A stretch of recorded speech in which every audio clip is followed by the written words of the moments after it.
For the past couple of days, the media found a new team to bandwagon on. It's not the Patriots, it's not the Cowboys, it's not the Packers, it's not the Seahawks. It is the Baltimore Ravens. Now, are the Baltimore Ravens capable about making the playoffs? Yes. Am I predicting them to go to the playoffs? Yes.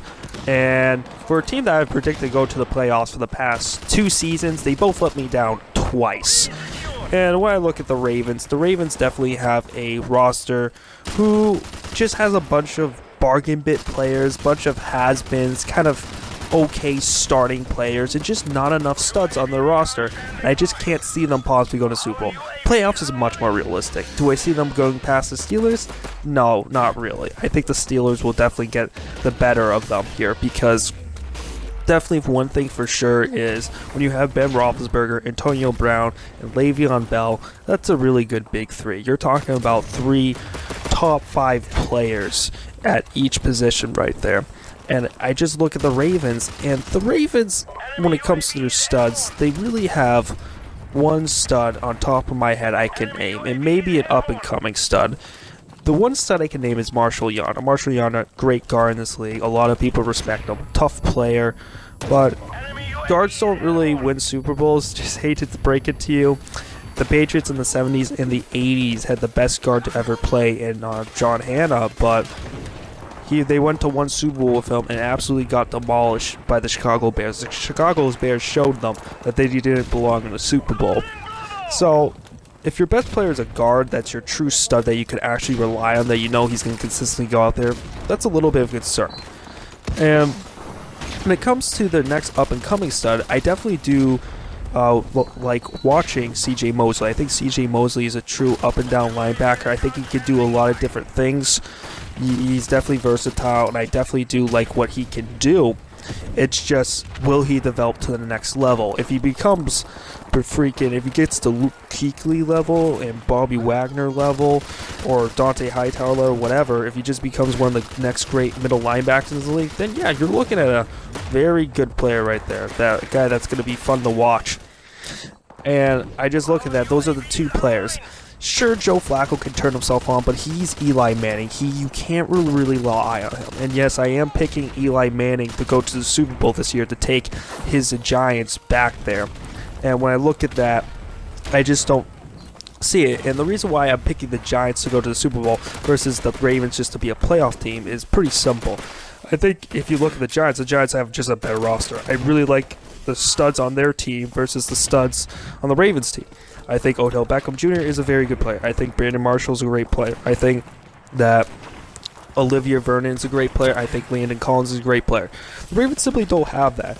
Terrell Suggs, I mean, a lot of people consider him a great player, but I just found him to be a scrub killer. Just a guy that just does really well against the Pittsburgh Steelers. And that's just something I'm just not just something I just can't rely on. Because if you're just going to just do really well in the Steelers, I mean, he's not a consistent day-and-day pass rusher. I'm sorry, he's not Khalil Mack, he's not Von Miller.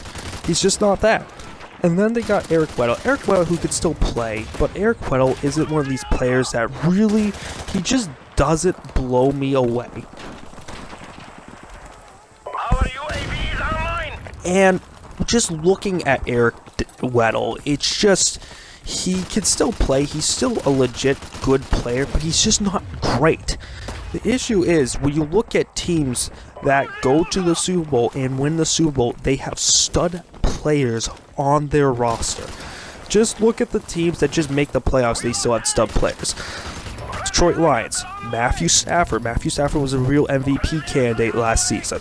Legit player. Darius Slay was one of the best cornerbacks last season. Ezekiel Alonso. Those guys are real players, real studs on their respected team. Look at the Houston Texans. Jadeveon Clowney, Whitney Merciless. You can throw in A.J. Boye. I guess DeAndre Hopkins was a little bit of something right there. And one thing for sure, when I look at the Texans, they definitely had the defense there. They had even studs there. The Ravens don't really have that. I guess Marshall Yanda's your one true stud player there. And defensively, it's just not impressive. And when you have Brandon Carr is a good corner. He's not a great corner, and Pro Football Focus loved him. At one point, Pro Football Focus had him as a top 10 cornerback in the game. I'm like, you gotta be kidding me, a top 10 cornerback? really, whenever he faces any good wide receiver, he loses. I really don't have any faith in Brandon Carr. He's still a good player, but if you're going to try to talk to him like he's a stud corner, a shutdown corner, you're out of your freaking mind.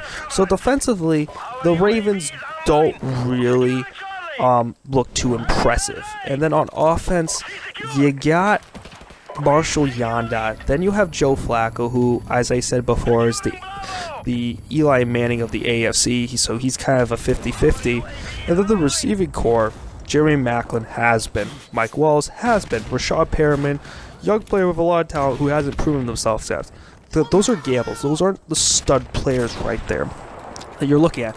Tight end, they just cut ways with Dennis Pina, and you're really going to trust Benjamin Watson, who's going to go into his 12th year as a tight end who's just injured. You're really going to trust that and rely on him to become that kind of tight end? No. I just look at that. That's just completely asinine. Also, when I look at the Baltimore Ravens, it's just, if you look at their special teams, I guess they got Justin Tucker, a good kicker. And if you look at the New England Patriots in 2001, they won a lot of Super Bowls. Or even 2003, they had Adam Vinatieri there, who is an influential part for the New England Patriots. And sure, Justin Tucker can be good, but the Patriots back then even had studs. I mean, Tom Brady, Richard Seymour, Ty Law, Ronnie Harrison, Adam Vinatieri. I just named 5 Hall of Fame players on that roster. So the Ravens Hall of Fame players-wise, who they have? A borderline Terrell Suggs, who I wouldn't even consider a Hall of Fame. Just a Hall very good. He's going to be the equivalent of Lyle Alzado was on the Raiders. Just a good player, not a great one. So I just don't see the roster on paper and want to do that. Is it possible that Rashad Perriman or possible that Joe Flacco can become real good players in this league? Yeah, it is possible, but you're just going to rely on people that aren't going to consistently be there. One part about being great is consistency. It's not everything, but it's a part of it that you need it to be great.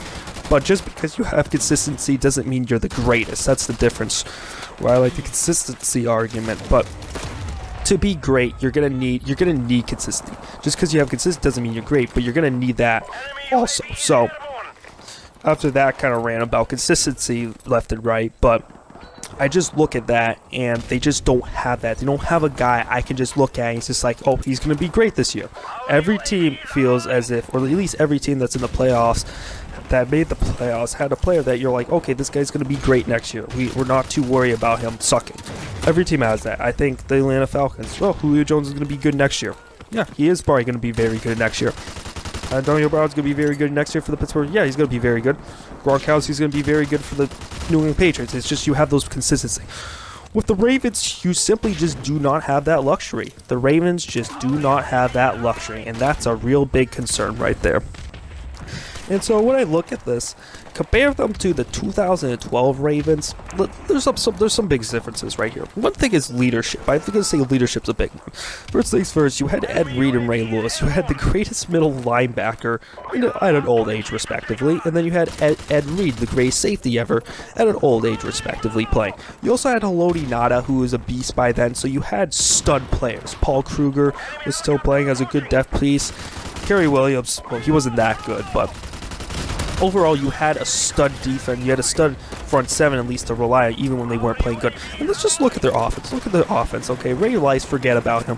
But let's take a look at the receivers. Torrey Smith was their third wide receiver. That was the star that year. That's pretty good. That's pretty good. But let's look at their top guys.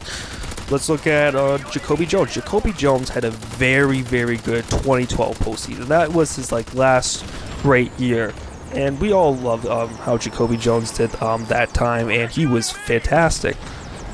But then you have one of my guys, one of my favorite wide receivers to watch, is still in the box, Anquan Boldin. Anquan Boldin went off in that series. Talk about a tough wide receiver. This is where it comes to wide receivers for NFL teams, you need to be tough. That's what Anquan Boldin has, and they had that. Anquan Boldin went off in that. And so that's the difference. They had studs to rely on, and you just had those players that you knew were going to be great. And the Ravens are the last team that's been a non-team a non-top seed to ever make that. So when I look at the Ravens, I gladly disagree with Shannon Sharpe and Brandon Williams that they're not Super Bowl bound.